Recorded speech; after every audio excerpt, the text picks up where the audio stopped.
Hi, everyone. Reproductive trauma is a term that many clinicians may not have heard of, but most have likely encountered in their practices.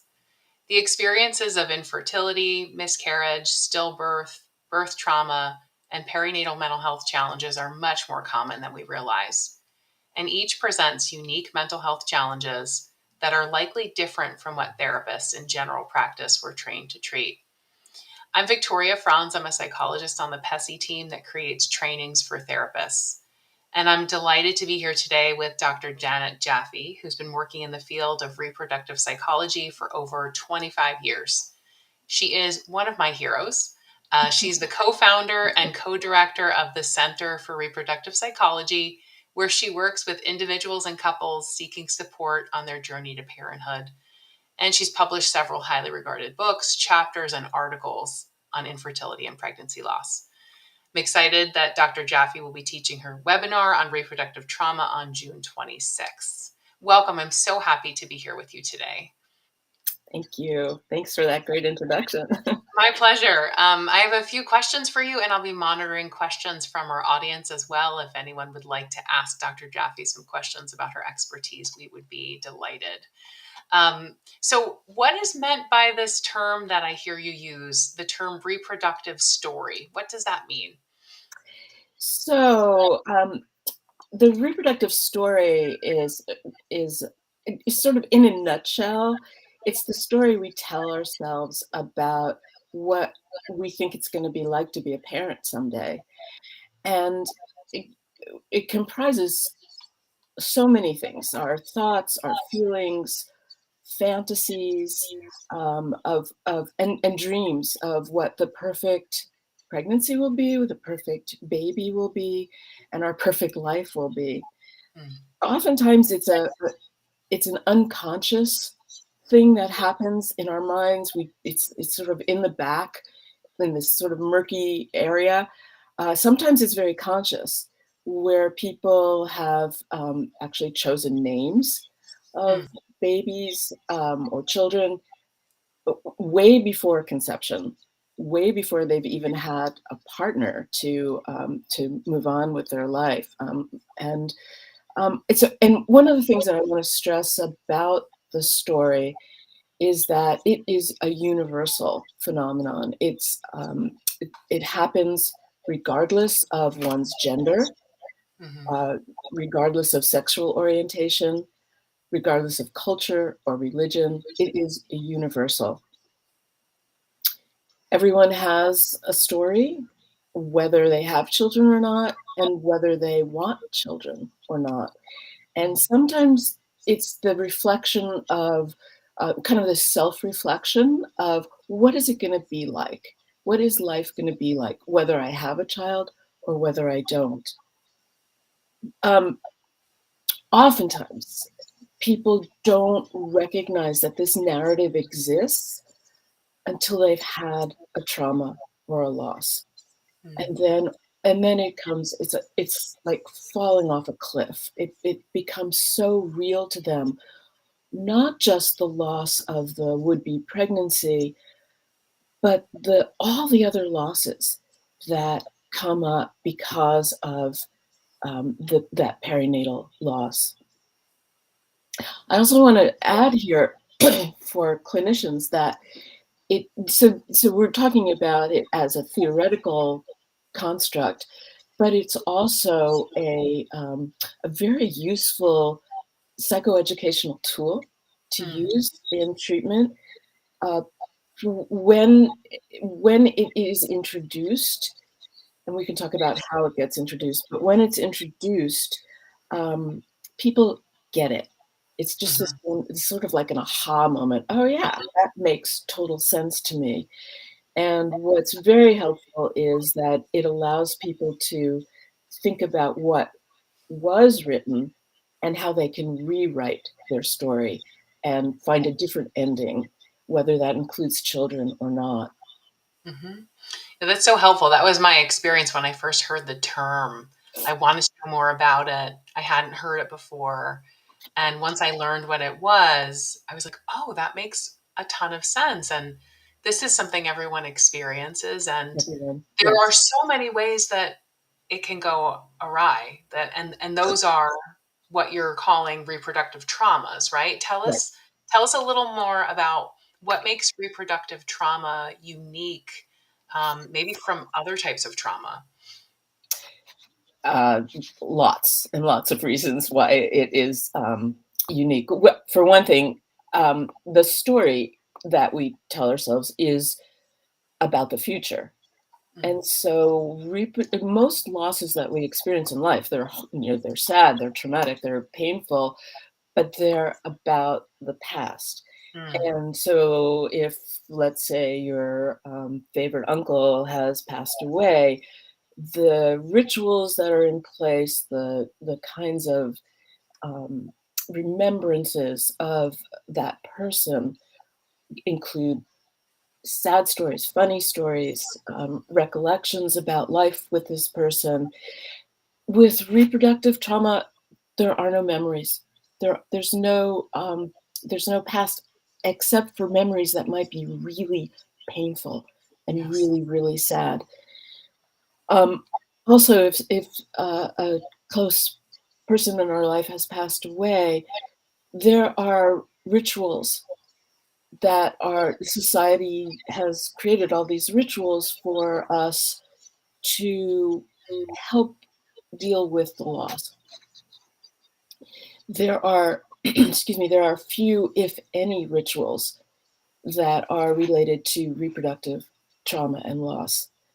Um, it's a that makes it very much more complicated to grieve, and Mm, grieving has to take place. One of the things that's really striking about what people experience when they've had a reproductive loss or trauma is that nobody wants to talk about it, and it then becomes a silent and invisible loss where um, the person or the couple who or person who's experiencing the loss feels like what they are experiencing is wrong. mhm. They're sort of told to get on with life. Often, oh, this is one of my pet peeves. People are often told that this was for the best. It was meant to be. Mm, Um, you can have another. I mean, yeah. those kinds of statements that are really meant to console the couple or the individual backfire, Right.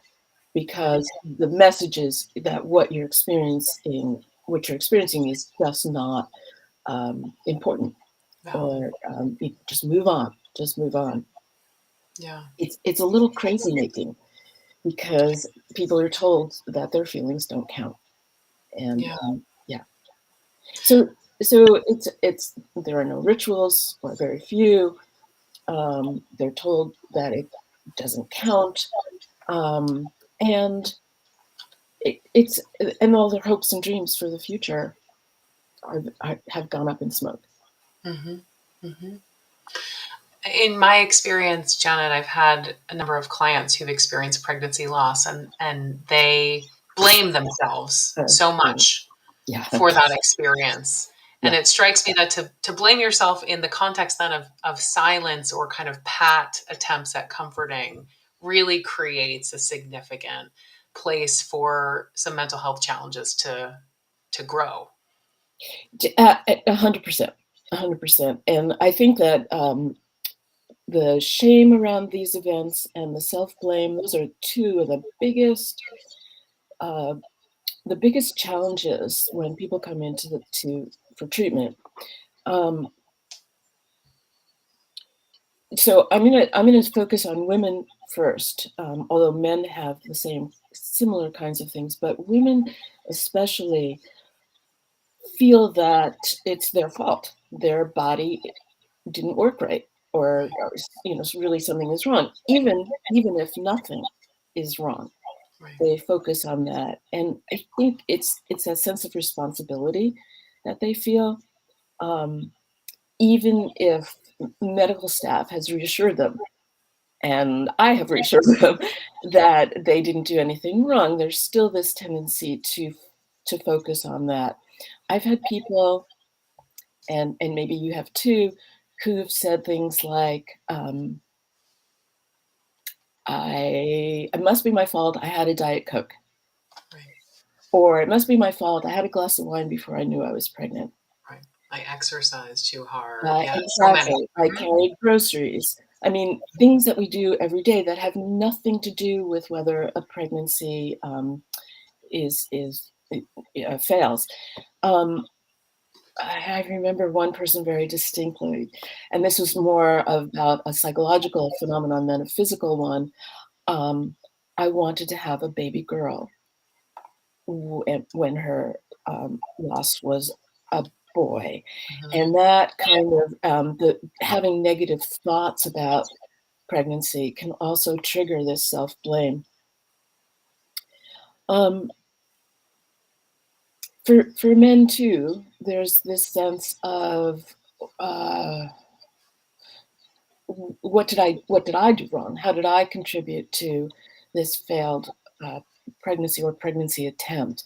You know, men often joke about shooting blanks. Um, and I don't really believe it Mhm. until infertility Mhm. happens. And then in that sense, they can also feel that sense of self-blame. Yeah. I think one of the phenomenons that happens is that it's easier we search for an answer. That's a natural thing to happen. And when there's no concrete answer to happen, it's easier to blame oneself than to believe that just sort of random events occur. I mean, we know, for example, in a miscarriage, most often it has to do with a genetic anomaly, Mhm. that there's nothing, something was wrong with the egg or the sperm or the combination of those two. And there's nothing, absolutely nothing that can be done about that. And perhaps it's the body's way of knowing that this is not going to be a completed pregnancy, Mhm. and so a miscarriage can happen. Um, but that doesn't sit with the client who is trying to work through it, Right. and so it's much easier or feels better in a weird way to blame oneself Yeah. than to say something random has happened here. Yeah. Yeah. I've definitely seen that in my practice. And tell us more. You've talked about the impact on the birth parents. What about the impact on the couple and the family? Huge, as you can imagine. Um,